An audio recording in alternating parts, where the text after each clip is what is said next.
Hey there! Cerydra might be only 4 feet 9, but every other Harmony characters look up to her. At least that is the case when it comes to supporting one very specific hypercarry.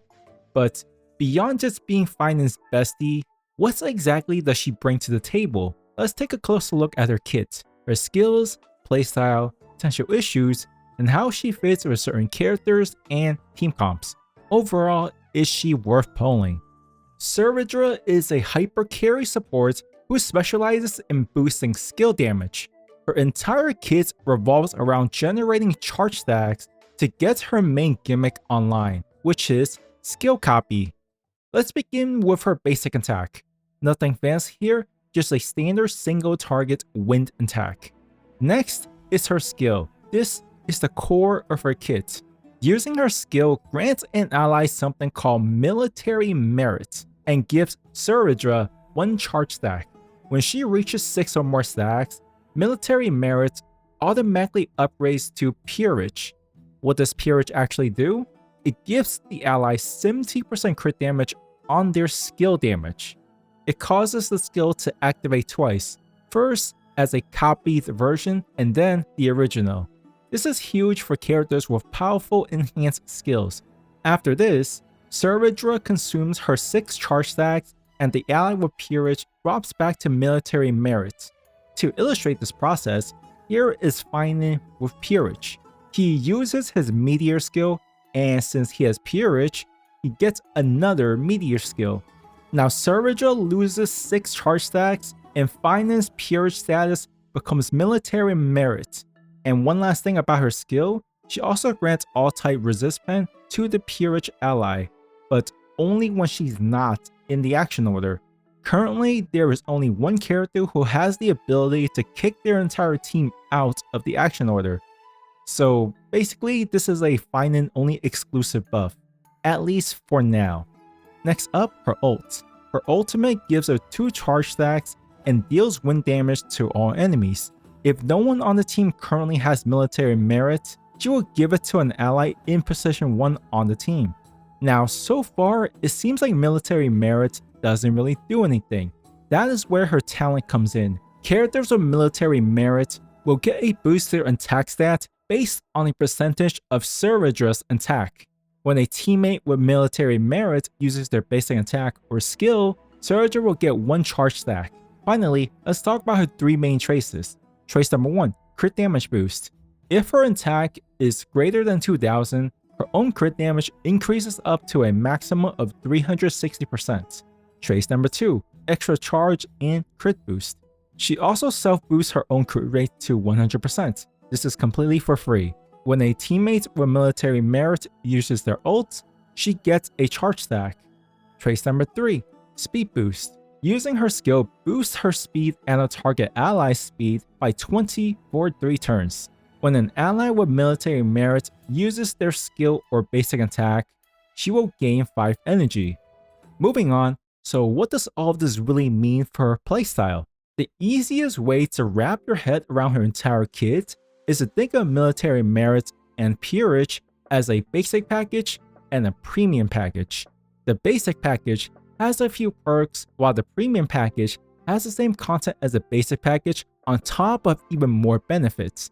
Points or charge stacks are the resources needed to upgrade from the basic package to the premium package. So her entire playstyle is to generate as many points as possible so that we can enjoy the premium package more often. Since military merit automatically upgrades to peerage whenever she has 6 or more points, timing is something that we do have to keep track of. The reasons being, imagine you have Phainon. You don't want peerage to trigger when he isn't in his final boss form. She has 4 main ways to build charge stacks. A, +1 from using her skill. B, +2 from using her ult. C, +1 when the military merit ally uses their skill or basic. And D, +1 when the military merit ally uses their ult. Moving on, are there any major issues or red flags? The short answer and even the long answer are both yes. Cerydra is not a one-size-fits-all support. She is like a sports car. You don't take a sports car for off-roading. Her main gimmick is skill copy.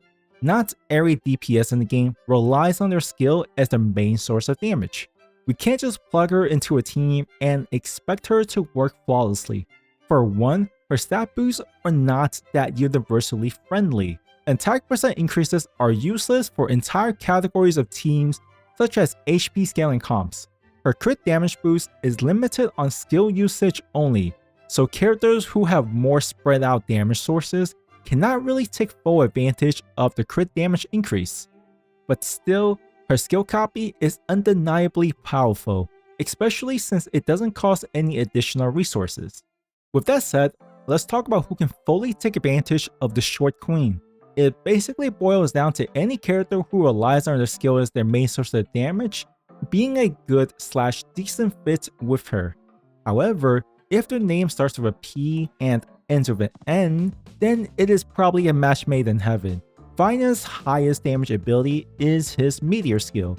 With Cerydra's skill copy, Phainon is finally able to do a Madara cosplay.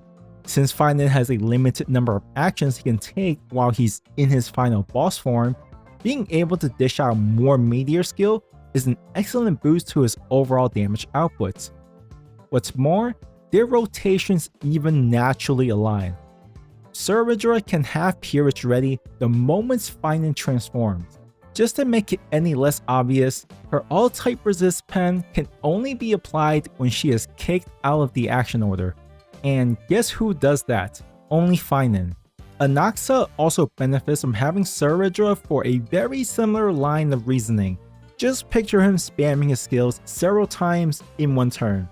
His built-in additional skill from his talent is just perfect in helping Cerydra charge her stacks. This just means getting 6 charge stacks is insanely easy for Anaxa. Now, quick honorable mentions for Herta Prime. One thing you have to note is that her enhanced skill with the skill copy effect will do less damage because Herta's enhanced skill damage is based on interpretation stacks. Moving on, the question of the day, is Cerydra worth pulling? Cerydra appears strong in highly specialized teams, particularly with skill reliance DPS like Phainon. Her niche focus means she will shine in the right setup, but once she steps out of her comfort zone, her effectiveness isn't nearly as good. Phainon and Cerydra go together as well as peanut butter and jelly. If you want your Phainon to be as very best like no one ever was, then do consider grabbing Cerydra. However, if your account is already stacked with other Harmony characters, especially the ones who are considered gold standard generalists like Tribi and Ramei, then Cerydra might not be a high priority. So yeah, that's pretty much it. Thanks for watching. Okay,